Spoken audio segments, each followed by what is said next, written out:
the words of Alexei Navalny's widow. She's vowed to continue his work to fight for Russia free of Putin, hinting she could take on his political fight for change in the country. Yulia Navalnaya also claimed that she knows exactly why Putin killed Alexei 3 days ago, releasing a video saying that the authorities are refusing to allow any family members to see the body for 2 weeks. My husband was unbreakable, and that's exactly why Putin killed him. Shamefully, cowardly, without ever looking him in the eye or even mentioning his name. And just as vile and cowardly, they are now hiding his body. They're not showing it, not giving it to his mother, and they are pathetically lying and waiting for the traces of yet another of Putin's Novichoks to disappear there. We can speak now to the former British Army Colonel and chemical weapons expert, Hamish de Bretton-Gordon. Thank you so much for your time. What do you make of that statement? 9 minutes, so composed. Yulia, I'm sure, and this is so distressing to think of, knew that this moment may come where she'd have to speak publicly on behalf of her husband. Well, absolutely right. Good morning. Thanks for having me on. I think there's absolutely no doubt, as Yulia said, that her husband Alexei was murdered by Putin and the regime. And of course, also alluding to the fact it might be Novichok, the nerve agent, which the Russians used to try and kill the double agent Sergei Skripal in Salisbury, where I'm talking to you from today. And it's very clear that anybody who does oppose Putin is taken out. There are many, many examples of this. The fact that it might be Novichok makes sense as well, because Novichok was designed to be undetectable. And as you said, we now understand that the body is not going to be released for 14 days. So the chances of a post-mortem finding how he died is pretty unlikely. And the fact that actually to do a proper post-mortem looking for something as sophisticated as Novichok, you'd have to do it in a laboratory like Porton Down here in the UK or similar. I doubt some regional laboratory in Russia wouldn't find it, even if they were looking for it. But it is it's really a demonstration that anybody opposes Putin will be taken out. He's got his sham election coming up on the 12th of March. And as you have asked your listeners, how do we stop Putin?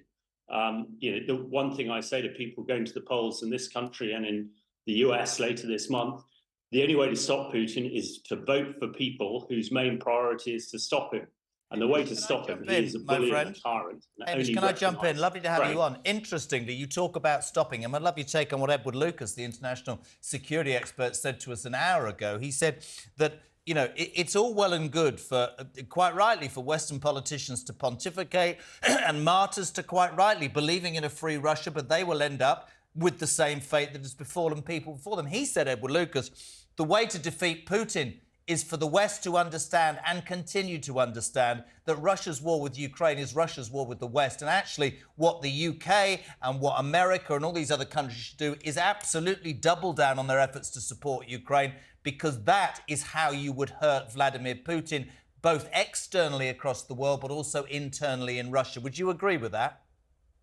Absolutely. Ed Lucas knows his Russia, and I've heard him speak about this over the last 2 days. I absolutely agree. I mean, that is the only thing. If anybody believes that Putin will stop in Ukraine if he prevails there, they're under a huge misapprehension.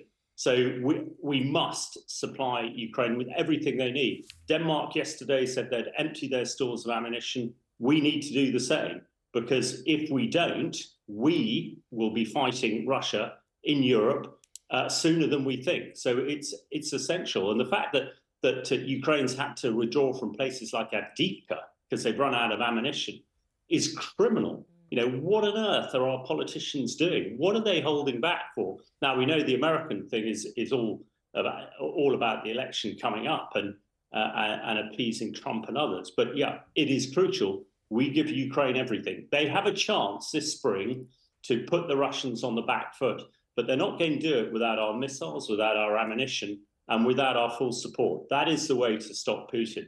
Yeah, appease him, let him get on. We'll all be fighting him before we know it. Hamish, do you think Putin thinks the West will respond in that way? Because if Navalny's death galvanises Western support for Ukraine, you might think that the timing of this, from Putin's perspective, would have been really, really strange. Why kill him now?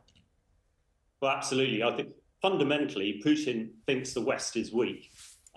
Remember the Obama red line in 2012 about chemical weapons, and when Assad used chemical weapons, we did nothing about it. Putin saw that, and I think that's the main reason he invaded Ukraine 2 years ago. So he didn't think we would do anything about it, and he still thinks that we haven't got the stomach for this fight. And one must understand the psyche of the man and the few oligarchs that he's leading. He wants a greater Russia. The greater Russia that Frederick the Great had covered Europe. So there is no way he will stop there. So quite frankly, everything else vexing us at the moment, and I know people are worried about huge amounts of things from cost of living to climate change, will be irrelevant if the Russians go beyond Ukraine. And as soon as the Russian foot steps beyond Ukraine, we're at war, because that's Article 5. So we must make sure that doesn't happen, and we must enable the Ukrainians to hold the Russians and push them back whence they came. Hamish, really appreciate you joining us this morning at late notice. Hamish Bretton-Gordon, former British Army colonel and chemical weapons expert. Fantastic.